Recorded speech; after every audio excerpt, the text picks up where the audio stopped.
আজকে একটা recipe share করব আর সেটা অনেকেই পারেন আর আমার কাছে ভালো লাগছে, আমি রান্না করছি তাই ভাবলাম আপনাদের সাথে একটু শেয়ার করে ফেলি।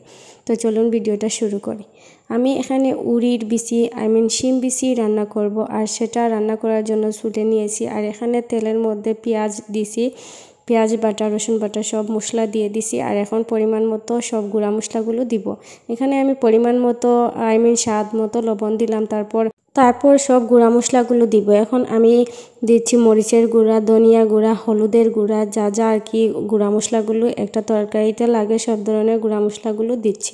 আর এখন আমি সবগুলো মশলা ভালো করে কষিয়ে নিব, কারণ ভালো করে কষানো হলে তরকারিটা খেতে অনেক মজা হবে আর কালারটাও আসবে। তো এই তো আমার কষানো প্রায় শেষ। এখন আমি শিমের বিচিগুলো দিয়ে দিচ্ছি মশলার মধ্যে। আর শিমের বিচিগুলো দেওয়ার পর আর একটু কষিয়ে নিব, এই শিমের বিচির পানি যেটা আছে আর কি ওইটা শুকিয়ে নিব, তাহলে যে একটা গন্ধ থাকে শিমের বিচির ওইটা চলে যাবে। আমি ঢাকনা দিয়ে ঢেকে দিচ্ছি আর একটু পর পর ঢাকনা সরিয়ে আমি নেড়েচেড়ে দিচ্ছি, কারণ নিচে জ্বলে যাবে, তাই একটু পর পর নেড়েচেড়ে দিতে হবে।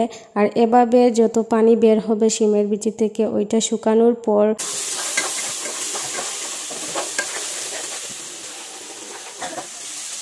এখন আমি পানি দিয়ে দিচ্ছি, একটু পানি দিছি, বেশি দিছি না, কারণ বিচিটা একটু ভিজার জন্য পানি দিয়ে দিলাম।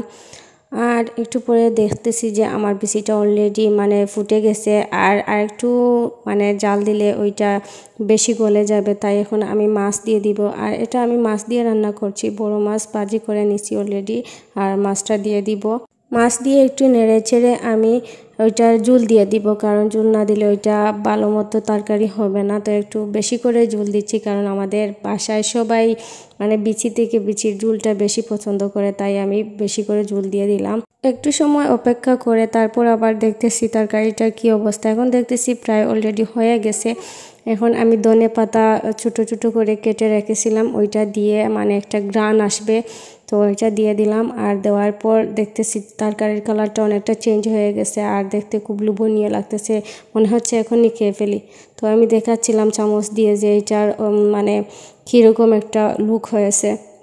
তো দেখতে পাচ্ছেন পুরো বিচিটা গলে নাই, আস্তে আস্তে রেখেছি আমি, কারণ আস্তা বিচি খেতে অনেক মজা লাগে। আর এখন আমি আমার প্লেটে নিয়ে দেখাচ্ছি, আমি খেতে বসবো। তো আমার প্লেটে নিয়ে নিলাম আর একটু করে ফুটেজও নিয়ে নিলাম ভিডিওতে শেয়ার করার জন্য। আর এই তো আমার ভিডিওটা এতটুকু পর্যন্ত। ভালো লাগলে একটা লাইক শেয়ার করবেন। আল্লাহ।